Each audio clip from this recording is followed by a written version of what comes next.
Now let us start with a new chapter, that is demand and recovery. The section ranges from section number 73 to section number 84.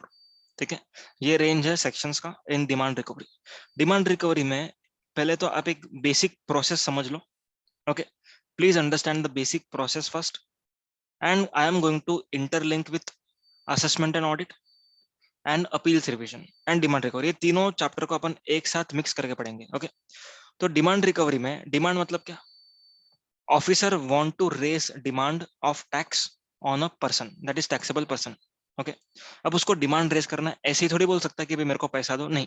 Okay, उसको सबसे पहले क्या करना होगा, show cause notice के भी पहले उसको क्या करना होगा, इंटीमेशन देना पड़ेगा. क्या देना पड़ेगा?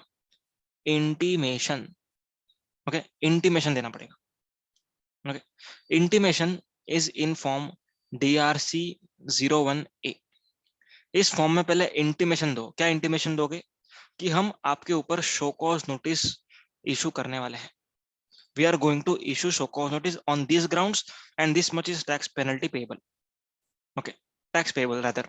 अगर आप इस टैक्स का पेमेंट कुछ टाइम लिमिट के अंदर अंदर कर लेते हो तो आपको पेनल्टी से इम्यूनिटी मिलेगी, आपको पेनल्टी भरने की जरूरत नहीं पड़ेगी. ओके, सो इंटीमेशन दिया गया. सो इंटीमेशन मेरे पास आ गया. मैंने बोला इंटीमेशन दे रहे हो, जो करना है करो, मैं नहीं पे करता. तो पर्सन ने क्या किया, एक काम करो, ये लो show cause notice. Show cause notice दे दिया. ओके, अब शो कॉज नोटिस अपने को मिलने के बाद we have to furnish our reply. Okay, we have to furnish reply to this show cause notice. Okay, इस शो कॉज नोटिस को रिप्लाई अपने को करना पड़ेगा. उस रिप्लाई को कंसीडर करके, जो एडजुडिकेटिंग अथॉरिटी है वो असेसमेंट ऑर्डर पास करता है. क्या पास करता है? Assessment order. Okay, assessment order is passed. अब शो कॉज नोटिस इशू करना, इंटीमेशन इशू करना, रिप्लाई को कंसीडर करना, असेसमेंट ऑर्डर पास करना, ये सारा काम एक ही पर्सन करता है. That is called as adjudicating authority. Okay, नाम एक है लेकिन अंदर लोग तीन है. Okay, there are 3 person in adjudicating authorities definition. ठीक है, कौन ये सब काम करेगा? अगर cases of CGST that is intra state वाले अगर केसेस हैं, सो जो सुपरिटेंडेंट होगा ही will be responsible for cases up to ₹10 lakhs. Okay, उसके ऊपर कौन है? असिस्टेंट कमिश्नर, डेप्यूटी कमिश्नर, जो more than 10 lakhs but up to 1 CR, and joint commissioner and और additional commissioner more than 1 CR. Okay, so case का value अगर 10 लाख तक है तो सुपरिटेंडेंट इंटीमेशन देगा, शो कॉज नोटिस देगा, रिप्लाई कंसीडर करेगा, असेसमेंट ऑर्डर पास करेगा. अगर आपके केस में टैक्स का वैल्यू दैट इज CGST का वैल्यू अगर 10 लाख के ऊपर है बट 1 करोड़ तक है, तो assistant commissioner, deputy commissioner will issue show cause notice, consider reply and pass assessment order. और अगर आपका केस का वैल्यू 1 करोड़ से ज्यादा वाला है, बड़ा केस है, तो बड़ा अथॉरिटी, ठीक है, देखने गए तो ये लोवेस्ट है, इसके ऊपर ये है, इसके ऊपर ये है. समझ में आ रहा है तुम? तो joint commissioner, additional commissioner is responsible for higher orders. Okay, so 1 crore के ऊपर है तो फिर शो कॉज कौन देगा? Joint commissioner, additional commissioner. Reply भी वही कंसिडर करेगा, असेसमेंट ऑर्डर भी वही पास करेगा. Why we are learning who will pass assessment order? हम क्यों पढ़ रहे हैं? क्योंकि एडजुडिकेटिंग अथॉरिटी के बेसिस पर डिसाइड होगा कि अपीलेट अथॉरिटी कौन है. ओके, समझ में आया? अगर सुपरिटेंडेंट, ACDC, अगर ये दोनों एडजुडिकेटिंग अथॉरिटी हैं तो अपीलेट अथॉरिटी दूसरा कोई होगा. ओके, एंड अगर जॉइंट कमिश्नर, एडिशनल कमिश्नर ने ऑर्डर पास किया है तो फिर अपीलेट अथॉरिटी दूसरा कोई होगा. And same with revisional authority, वो भी डिपेंड करेगा एडजुडिकेटिंग अथॉरिटी आपका कौन है. समझ में आया? तो ठीक है, चलो अपन डेविएट नहीं करते अपने डिस्कशन को. असेसमेंट ऑर्डर पास हुआ. ओके, अब असेसमेंट ऑर्डर पास होने के बाद क्या होता है मालूम है? इसके बाद अपने पास टाइम लिमिट होता है. ठीक है, असेसी के पास टाइम लिमिट होता है टू फाइल अपील. ओके, यहां तक हम लोग देखते हैं डिमांड रिकवरी में. इसके आगे का जो पार्ट होता है वो हम लोग अपील में कवर करते हैं, पर मैं आपको थोड़ा सा इंट्रोडक्शन दे रहा हूँ. असेसमेंट ऑर्डर के अगेंस्ट हम क्या फाइल कर सकते हैं? अपील फाइल कर सकते हैं. अपील. ओके, समझ में आया? और अगर अगर असेसमेंट ऑर्डर हमारे फेवर में है, और we can say less favour of department, in less favour of department. Okay, तो यहां पर डिपार्टमेंट कैन फाइल अपील. अगर हमारे फेवर में तो हम अपील थोड़ी करेंगे, पागल थोड़ी हम लोग. अगर हमारे फेवर में तो हम क्यों अपील करेंगे? अगर हमारे अगेंस्ट है तो हम अपील फाइल करेंगे, अगर डिपार्टमेंट के अगेंस्ट है तो डिपार्टमेंट अपील फाइल करेगा। So appeal mechanism is available to both the parties. Okay, जो अपील फाइल करता है उसको बोलते हैं अपीलेंट, जो सामने वाला पार्टी होता है उसको बोलते हैं रिस्पोंडेंट। ओके, अब इस चैप्टर में हम क्या सीखेंगे? शो कॉज नोटिस इशू करने का क्या टाइम लिमिट है? क्या कोई भी पर्सन कोई भी साल के लिए कभी भी शो कॉज दे सकता है? Answer is no. Okay, there are two different scenarios. एक होता है non fraud case which is covered in section 73 and एक होता है fraud case which is covered in section 74। अगर नॉन फ्रॉड केस है तो शो कॉज नोटिस इशू करने का टाइम लिमिट क्या है वो सुनो। Rather show cause notice issue करने का टाइम लिमिट लॉ में उस तरीके से नहीं लिखा हुआ है, लेकिन इनडायरेक्टली लिखा हुआ है। ओके, क्या लिखा हुआ है सुनो। ये लोग बोलते हैं कि एडजुडिकेशन प्रोसीडिंग्स, ओके, एडजुडिकेशन खत्म करने का, एडजुडिकेशन खत्म करने का टाइम लिमिट क्या है सेक्शन 73 में? इट इज 3 इयर्स एंड 74 में इट इज 5 इयर्स। समझ में आया? ये लोग ये कहते हैं कि शो कॉज नोटिस कब तक इशू करना है सेक्शन 73 के केस में? It is 2 years 9 months. Okay, मतलब 3 साल में आपको असेसमेंट ऑर्डर पास करना है, उसके 3 महीने पहले शो कॉज चली जानी चाहिए। शो कॉज क्या होती है? शो कॉज मतलब कि हम लोग डिपार्टमेंट हमको पूछता है कि हम ऐसा क्यों ना करें।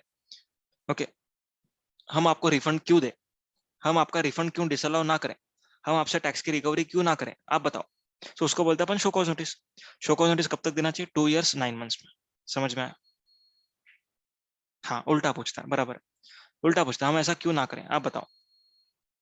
और अगर सेक्शन 74 का केस है तो 4 इयर्स 6 मंथ्स, इतने टाइम लिमिट में शो कॉज नोटिस इशू होना चाहिए। फ्रॉड का केस है। ओके, समझ में आया?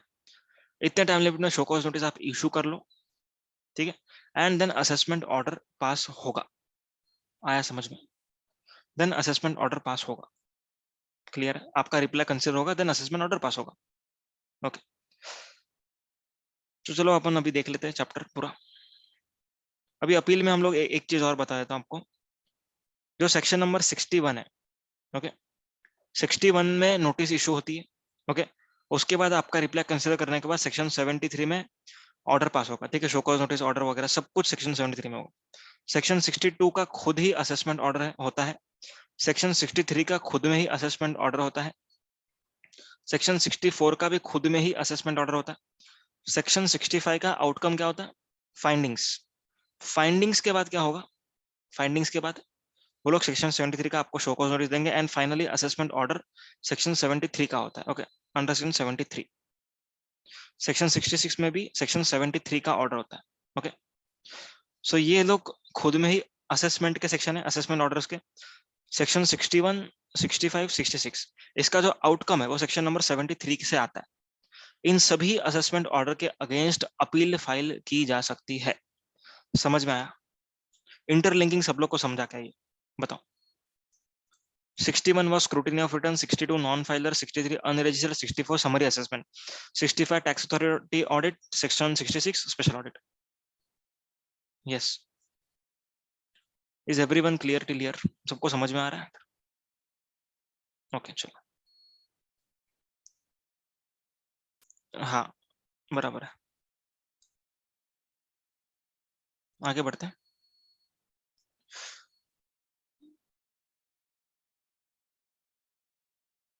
ओके, एडजुडिकेटिंग अथॉरिटी का डेफिनेशन दिया हुआ है इसमें। एडजुडिकेटिंग अथॉरिटी कौन नहीं होता है वो दिया हुआ है। ओके, कौन होता है जो असेसमेंट ऑर्डर पास करता है? ओके, वो होता है adjudicating authority. Who is not adjudicating authority? ये लोग एडजुडिकेटिंग अथॉरिटी नहीं होते। मतलब इनके ऑर्डर्स के अगेंस्ट हम फर्स्ट अपीलेट अथॉरिटी में हम अपील फाइल नहीं करेंगे। समझा? ओके, या तो अपीलेट अथॉरिटी में नहीं करेंगे। अभी सीबीआईसी ये तो डिपार्टमेंट है, ठीक है। रिविजनल अथॉरिटी, इसके इसके ऑर्डर्स के लिए हम कहाँ अपील करते हैं? डायरेक्टली जीएसटी 80 में। ओके, एडवांस रूलिंग, इसका तो अपीलेट अथॉरिटी अलग होता है। ओके, एडवांस अथॉरिटी का अपीलेट अथॉरिटी इसका भी अलग होता है। नेशनल अपीलेट अथॉरिटी ये भी अलग है। अपीलेट अथॉरिटी इसका जो भी ऑर्डर होगा हम लोग कहाँ पर अपील करेंगे? GST 80। Appellate tribunal high court में जाएंगे, एंटी प्रॉफिटरिंग अथॉरिटी। ओके, ठीक है। सो ये लोग कौन है? एडजुडिकेटिंग अथॉरिटी नहीं है। तो एडजुडिकेटिंग अथॉरिटी कौन है? बेसिकली सुपरिटेंडेंट, एसी, डीसी और जॉइंट कमिश्नर, एडिशनल कमिश्नर। समझ में आया? These are adjudicating authorities. कौन से केस के लिए कब है कौन? Superintendent is up to 10 lakhs। उसके ऊपर कौन आता है? AC DC. more than 10 lakhs but up to 1 CR, additional और जॉइंट मोर देन 1 CR, समझ में? और अगर आईजीएसटी का केस है तो डबल कर दो, एंड अगर इंटर प्लस इंट्रा दोनों का केस है तो फिर सेम रहेगा, दैट इज इतना ही रहेगा। ओके, समझ में आया? नेक्स्ट, हम लोगों ने एडजुडिकेटिंग अथॉरिटी क्यों डिटरमाइन करी? क्योंकि हम लोग को ओरिजिनल रिविजनल अथॉरिटी कौन होगी वो डिसाइड करना है, एंड अपीलेट अथॉरिटी कौन होगी वो डिसाइड करना है। What is the meaning of revisional authority? Okay, सुनो ध्यान से। अगर असेसमेंट ऑर्डर हमारे फेवर में है, किसके फेवर में? असेसी के फेवर में। ओके, तो यहाँ पर अपील कौन फाइल करेगा? कम ऑन, रिप्लाई करो चैट बॉक्स पर। If assessment order is in the favour of assessee, who will file the appeal? Who will file the appeal? Department. Okay, department will be filing appeal. अगर department का time limit खत्म हो गया appeal file करने का, तो क्या department के पास कोई चारा है ही नहीं अभी रिकवर करने का टैक्स? Answer is no. यहाँ पर पिक्चर में आएगा अभी revisional authority.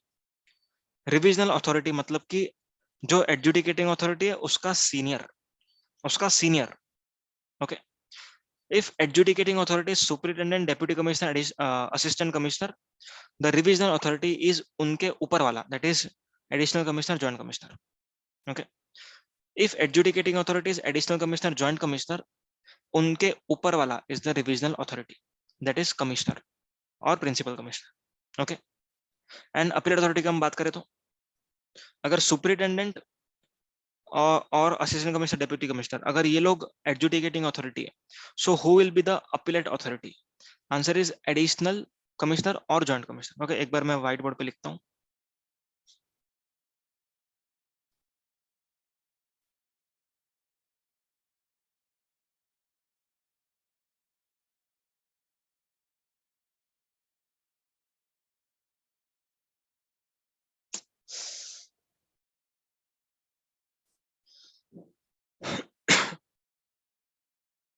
Okay, superintendent, assistant commissioner, deputy commissioner, joint commissioner, additional commissioner, commissioner, principal commissioner, chief commissioner and principal chief commissioner. Yes, वो कंडीशन है कुछ। ओके, अभी सुपरिटेंडेंट, एसीडीसी, अगर ये तीनों है adjudicating authority, so this person is revisional authority. समझ में आया? और अगर ये खुद है एडजुडिकेटिंग अथॉरिटी, सो कमिश्नर और principal commissioner is revisional authority. समझा? उसके ऊपर वाला। और अगर हम अपीलेट अथॉरिटी की बात करें तो अगर सुपरिटेंडेंट, एसीडीसी, अगर ये लोग हैं adjudicating authority, so appellate authority is joint commissioner, additional commissioner, appeals, not this person. ये पर्सन नहीं है, ये पर्सन नहीं, इसके रैंकिंग वाला appellate authority, that is JC appeals और एसी अपील्स। समझा?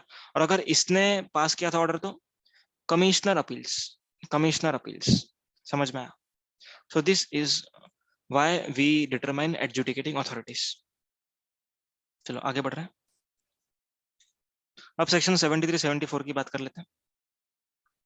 73 में नॉन फ्रॉड केसेस कवर्ड है, 74 में फ्रॉड केसेस कवर्ड है। ओके, अगर ठीक से पढ़े तो यहाँ पर क्या लिखा हुआ है? फ्रॉड, विलफुल मिसस्टेटमेंट और suppression of facts. Okay, section 74। 73 other than fraud, wilful misstatement और suppression of facts. Okay, next, what is the time limit to issue show cause notice? Already मैंने बताया आपको, 73 में 2 years 9 months, 74 में 4 years 6 months। ठीक है, complete adjudication, adjudication कितने time में कंप्लीट होना चाहिए? सेक्शन 73 में 3 years में खत्म होना चाहिए। कहां से 3 years लेने हैं आपको? कहां से 2 years 9 months लेने हैं? Answer is due date to furnish annual return. Annual return के ड्यू डेट से आप लोग को 3 साल, 2 साल, 9 महीना ये सब करना है। ओके, समझ में आया? Next, serving of statements for further period. अगर आपका एक पीरियड के लिए शो कॉज नोटिस आया हुआ है तो अगले पीरियड के लिए स्टेटमेंट सर्व हो सकता है अंडर सेक्शन 73। समझा? Next, penalties. What are the penalties? Very important point. Penalty क्या होता है सुनो। अगर हम सेक्शन 73 की बात करें, पहले तो आप इसको ना 4 पार्ट में डिवाइड करो। 4 पार्ट में कैसे 4 पार्ट में डिवाइड करेंगे अपन? देखो, 4 पार्ट में डिवाइड करना आपको। बिफोर एससीएन, ओके, ठीक है, within 30 days of SCN, okay, order के within 30 days, within 30 days of order, and after 30 days of order. ये 4 स्टेजेस में आप इसको डिवाइड कर लो। ओके, वापस एक बार, बिफोर SCN, किधर गया, before SCN, with in 30 days of SCN, with in 30 days of order, after 30 days of order. Okay, ये केसेस है।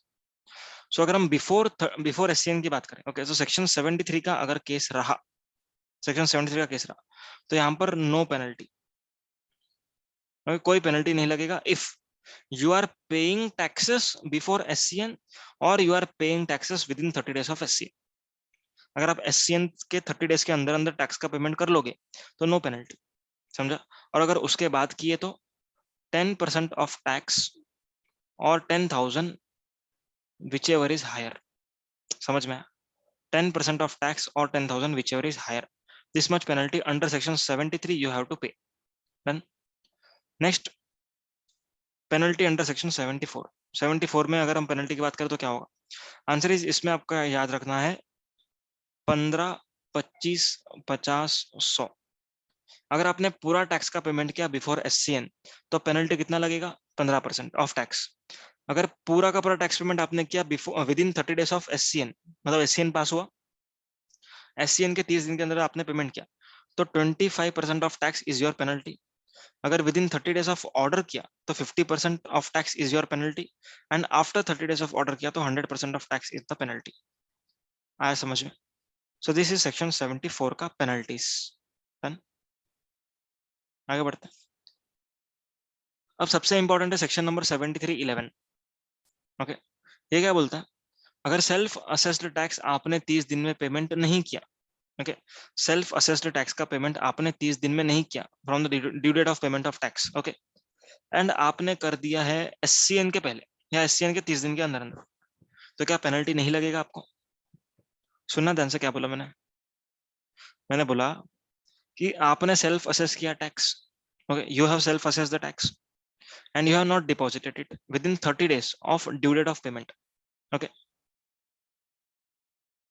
हाँ, तो अगर सेल्फ असेस टैक्स का पेमेंट आपने 30 दिन में नहीं किया बट शो कॉज के पहले कर दिया या फिर with in 30 days of show cause कर दिया, तो क्या पेनल्टी नहीं लगेगा? आंसर इज नो, ऐसा नहीं है, पेनल्टी लगेगा। समझ में आया? पेनल्टी तो लगेगा। That is nothing but section 73(11). अब 73(11) और एक चीज बोलता है, रेड विथ सर्कुलर। ओके, एक सर्कुलर इशू किया था 76 नंबर का। ये सर्कुलर क्या बोलता है? अगर किसी पर्सन ने 3B लेट फाइल किया, 3B लेट फाइल किया, ओके, मतलब समझो ड्यू डेट था आपका 20 अप्रैल, आपने 3B फाइल किया आफ्टर 30 डेज ऑफ 20 अप्रैल, मतलब आपने फाइल किया होगा 25 मई को, एग्जाम्पल, ओके। तो यहाँ पर 30 डेज में पेमेंट नहीं किया, तो क्या हम लोग सेक्शन 73(11) का पेनल्टी लगाएं? आंसर इज नो, इस केस में नहीं लगेगा। क्यों? क्योंकि रिटर्न फाइल नहीं किया इसका मतलब ये नहीं कि उसने टैक्स को शॉर्ट पेमेंट किया, अब तक रिटर्न फाइलिंग ही पेंडिंग है। तो जब तक रिटर्न फाइलिंग पेंडिंग है, you can not declare that person as not paid taxes. Okay, so delayed filing in 3B cannot invoke provisions of section 73(11). No penalty under section 73(11) would be levied if 3B is not filed within time. 3B file किया पर tax का payment नहीं किया तो फिर penalty लगेगा आपको। समझ में? ओके,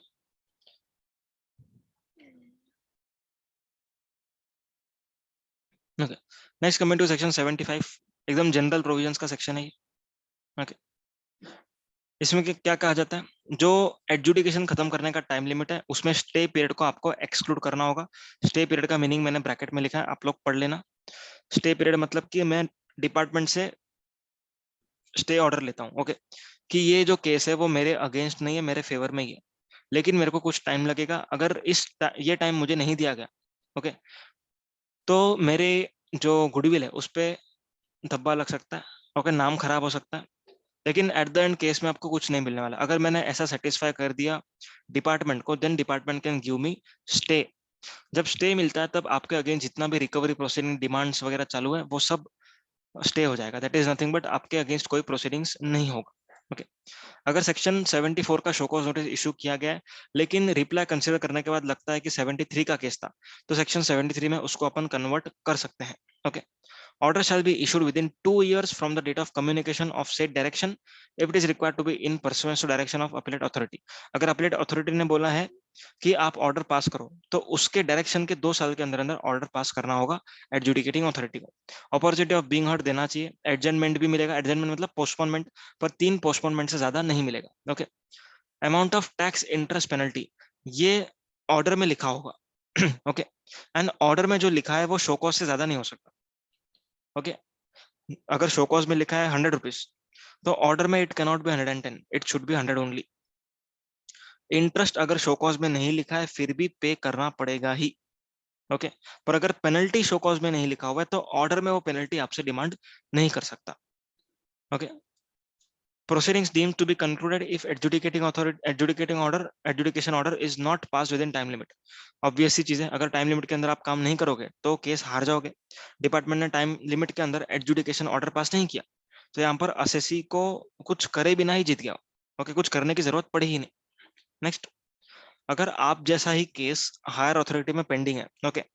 हायर अथॉरिटी मतलब अपीलेट अथॉरिटी एंड ट्राइब्यूनल के बीच में, अपीलेट ट्राइब्यूनल हाई कोर्ट के बीच में, हाई कोर्ट सुप्रीम कोर्ट के बीच में. तो यहाँ पर जो टाइम लिमिट लॉस्ट हुआ है उस केस को ऑब्जर्व करने में आपका ओके डिपार्टमेंट का टाइम जो लॉस्ट हुआ है that would be excluded for computing time limit to complete adjudication. Okay. मतलब 2 साल चले गए उस केस का आउटकम आते आते. ओके. सो वो 2 साल के दरमियान मेरा तो टाइम लिमिट चला जाएगा ना इधर से. तो ऑफिसर क्या बोलेगा कि जो 2 साल मैं रुका हूं उस केस का आउटकम आने के लिए उतना एक्सक्लूड करो इसमें. सो वो एक्सक्लूड हो जाएगा. Okay. Next. if self-assessed tax determined by filing return remains unpaid, okay, either wholly or fully or any amount of interest payable, the same shall be recovered under provision of section 79. ठीक है. Section 79 में recovery proceedings हो सकती है. इसके बाद अपन वही देखने वाले हैं. ओके. सेक्शन 73 74 में अगर कोई पेनल्टी लगाई गई है तो दूसरे कोई सेक्शन में नहीं लगाई जा सकती. ओके. एक ऑफेंस के लिए एक ही जगह पर पेनल्टी, हर जगह पर पेनल्टी नहीं लगेगा.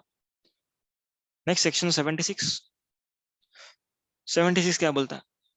अगर आपने टैक्स कलेक्ट किया, okay, you collected the tax but you fail to deposit, आपने गवर्नमेंट के पास डिपॉजिट किया ही नहीं. ओके. आपको तुरंत जमा करना चाहिए था, आपने नहीं किया. तो इन दैट केस जो ऑफिसर है वो आपको नोटिस भेज सकता है. नोटिस कभी भी भेजेगा, सुनना ध्यान से. इस नोटिस को इशू करने का कोई टाइम लिमिट नहीं है. नोटिस कभी भी इशू हो सकता है. समझ में आया. लेकिन फाइनल असेसमेंट ऑर्डर कितने टाइम में पास होना चाहिए? Within 1 year from the date of issue of notice. Notice के 1 साल के अंदर फाइनल असेसमेंट ऑर्डर पास किया जाएगा. समझा. एंड ऑर्डर में क्या लिखा जाएगा? जो भी टैक्स आपने कलेक्ट किया वो आप पे करो अलॉन्ग विथ इंटरेस्ट. समझा. Section number 77. आपने अगर गलत टैक्स का पेमेंट किया तो सही टैक्स का पेमेंट करो, गलत टैक्स का रिफंड क्लेम कर लो. Section 78. Power of recovery. Okay. अगर असेसमेंट ऑर्डर पास होने के 3 महीने में आपने टैक्स का पेमेंट नहीं किया या फिर अपील फाइल नहीं किया, दोनों में से कुछ भी एक नहीं किया. ओके. अगर अपील फाइल किया तो ठीक है, अपील फाइल करने पर आपको डीम स्टे मिल जाता है. अगर अपील फाइल किया तो हम आपके अगेंस्ट रिकवरी प्रोसीडिंग्स नहीं इनिशिएट करेंगे. और अगर आपने अपील भी फाइल नहीं किया और हमको टैक्स भी नहीं दिया, देन इन दैट केस क्या हो जाएगा? क्या हो जाएगा? रिकवरी प्रोसीडिंग्स इनिशिएट किया जाएगा. हाँ, समझ में. रिकवरी कौन से मोड से की जाती है वो यहाँ पर लिखा हुआ है. ओके. कौन से मोड से करते हैं देखो यहाँ पर. Deduction out of any money owing to defaulter. Okay. मतलब अगर डिपार्टमेंट ने कुछ देना है असेसी को, सो उतना हम लोग नहीं देंगे. Okay. Detaining and selling the goods belonging to defaulter. Okay. ये शायद से थोड़ा कट गया है. अगर कोई गुड्स आपके पास है, ओके, तो वो गुड्स को डिटेन कर सकते हैं या फिर बेच सकते हैं. Next. Recovery from any other person who ओस मनी टू डिफॉल्टर. ओके. अगर कोई पर्सन डिफॉल्टर को पैसा देने का है तो उसको हम कहेंगे कि भाई हमको पैसा दो. नेक्स्ट. कलेक्शन बाय डिटेंशन और एनी मूवेबल और इमूवेबल प्रॉपर्टी. मतलब मूवेबल प्रॉपर्टी को आप डिटेन करके भी पैसा कमा सकते हो. ओके. मतलब उसको बेच करके पैसा रिकवर करो. रिकवरी एज लैंड अरियर्स और फाइन बाय मजिस्ट्रेट और एग्जीक्यूशन ऑफ डिक्री. मतलब ये सारा जो डिस्ट्रिक्ट कोर्ट वगैरह होता है ना, उसमें आप लोग को डिस्ट्रिक्ट जो लैंड रेवेन्यू का अरियर्स होता है ना, वो ऑर्डर पास करवा के भी कर सकते हैं. ओके. मतलब उसको बोला जा सकता है कि आप लोग एज अ लैंड रेवेन्यू का जो अरियर्स बाकी है इस तरीके से हमको पैसा दो. ओके, तो आप लोग डिस्ट्रिक्ट में भी कंप्लेंट कर सकते हो, डिस्ट्रिक्ट मजिस्ट्रेट के पास। Next, recovery through surety. Okay, जिसने भी गारंटी लिया, आपका श्योरिटी लिया, उसके पास से भी रिकवर कर सकते हो। Next is section number 80, that is payment of tax in instalment. Okay, instalment facility क्या होता है? अगर आपके अगेंस्ट कोई ऑफिसर ने डिमांड निकाला है, वो पे करने को आपके पास पैसा नहीं है, तो आप इंस्टॉलमेंट फैसिलिटी के लिए जा सकते हो। बट इंस्टॉलमेंट फैसिलिटी आपको 24 इंस्टॉलमेंट से ज्यादा नहीं मिलेगा, उससे कम ही होता है। Okay, and self assess tax के लिए आपको कभी भी इंस्टॉलमेंट फैसिलिटी नहीं मिलेगा। आपने टैक्स कलेक्ट किया एक साथ एंड गवर्नमेंट को दोगे 24 इंस्टॉलमेंट, चलेगा क्या? नहीं चलेगा। ओके, सो सेल्फ असेस के लिए नॉट एप्लीकेबल है। जो पर्सन जिसके against already recovery proceedings initiated है, उस पर्सन को कभी भी इंस्टॉलमेंट का फैसिलिटी नहीं दिया जाएगा। कोई भी पर्सन जिसका पिछला एप्लीकेशन रिजेक्ट हुआ है, ओके, पिछले साल में, तो उसको इंस्टॉलमेंट का फैसिलिटी नहीं दिया जाएगा। एंड अगर आपको पे करने का अमाउंट 25,000 से कम है, देन इन दैट केस आपको इंस्टॉलमेंट का फैसिलिटी नहीं दिया जाएगा। समझ में आया? ओके, आगे क्या लिखते हैं लोग? जो भी इंटरेस्ट होगा वो तो आपको पे करना ही पड़ेगा, ठीक है, जब से ड्यू है तब से लेकर आपने पे किया तब तक का। और अगर एक भी इंस्टॉलमेंट आपने बाउंस किया, तो जो बचे हुए इंस्टॉलमेंट से outstanding amount would be payable on the spot. Okay, तुरंत ही पे करना पड़ेगा। Whole outstanding balance payable on such date without further notice, पूरा का पूरा वही दिन आपको पे करना पड़ेगा। नेक्स्ट सेक्शन 81, 82, ओके, 83 इंपॉर्टेंट है, 81, 82 इतना इंपॉर्टेंट नहीं है, पर वे एक बार मैं छोटा सा एक ब्रीफ इंट्रोडक्शन दे देता हूँ इसका। मान के चलो कि आपके ऊपर कोई लायबिलिटी आया, ओके, एंड बाद में आपने क्या किया, आपको पता चला है कि लायबिलिटी आने वाला है, आपने क्या किया, एक प्रॉपर्टी किसी को बेच दिया। क्योंकि डिपार्टमेंट आएगा तो क्या करेगा, ये प्रॉपर्टी लेके बेच देगा। आपने क्या किया, किसी और को बेच दिया। अब डिपार्टमेंट आया, बोलता है पैसा दो नहीं तो मैं प्रॉपर्टी सीज कर लूंगा। ओके, ओके, तो यहाँ पर जो डिपार्टमेंट है, ओके, उसको आप लोग क्या बोलेंगे? आप लोग बोलेंगे कि प्रॉपर्टी तो है ही नहीं मेरे पास, okay, there is no property with me. तो यहाँ पर आपने क्या किया, आपने प्रॉपर्टी को ट्रांसफर कर दिया। Okay, you have transferred the property, this transfer shall be treated as void. क्योंकि आप लोग के ऊपर लायबिलिटी आया उसके बाद आपने ट्रांसफर किया। ओके, सो आपका इंटेंशन मलावाइड था, इसीलिए जो ट्रांसफर आप लोग करते हो after liability has been incurred, such transfer has to be treated as void. Tax to be charge first property, tax to be first charge on property, मतलब अगर आईबीसी में लिखा है, ओके, आईबीसी में जो लिखा है उसको छोड़ करके हमेशा जीएसटी का जो लायबिलिटी होगा उसके अगेंस्ट आपका प्रॉपर्टी का चार्ज क्रिएट किया जाएगा। ओके, मतलब IBC will prevail over GST. Section 83, provisional attachment. Okay, मतलब प्रोविजनल अटैचमेंट क्या हो सकता है? आपका बैंक अकाउंट प्रोविजनल अटैचमेंट हो सकता है, आपका इमूवेबल प्रॉपर्टी हो सकता है, मूवेबल प्रॉपर्टी हो सकता है। प्रोविजनल अटैचमेंट का क्या मतलब है? प्रोविजनल अटैचमेंट मतलब कि आप आपके बैंक में आप कोई ट्रांजेक्शन नहीं कर सकते, पैसा आ सकता है पर जा नहीं सकता, इसको बोलते हैं प्रोविजनल अटैचमेंट। समझ में? आपका बैंक अकाउंट सीज हो गया, इन शॉर्ट आपका बैंक अकाउंट सीज हो गया। ओके, कब हो सकता है? During the pendency of proceedings under section 62, 63, 64, 67, 73, 74। ठीक है, पेंडेंसी में, पेंडेंसी मतलब शो कॉज इशू किया, ओके, एंड ऑर्डर पास नहीं किया, उस दौरान प्रोविजनल अटैचमेंट हो सकता है। Provisional attachment shall cease to have effect after 1 year from the date of provisional attachment. Provisional attachment करने के 1 साल में आपको प्रोविजनल अटैचमेंट को विड्रॉ करना ही होगा। ओके, ऑफिसर विड्रॉ करेगा। Objection can be filed with in 7 days of attachment. अगर गलत प्रोविजनल अटैचमेंट किया है किसी ऑफिसर ने, आप ऑब्जेक्शन ले सकते हो अगले 7 दिन के अंदर अंदर। समझ में? पेरिशेबल और hazardous goods shall be released forthwith if market price or tax whichever is lower is paid by assessee। Okay, अगर मैंने पे किया मार्केट प्राइस और टैक्स whichever is lower, तो क्या होगा? तो मेरा जो प्रॉपर्टी है, पेरिशेबल प्रॉपर्टीज, ओके, वो आपको दिया जाएगा वापस। Next, goods shall be disposed of if fail to make payment of specified amount. Goods आपका डिस्पोज ऑफ किया जाएगा। ओके, समझ में? So here we complete with demand and recovery. समझ में आया सब लोग को? Is that clear?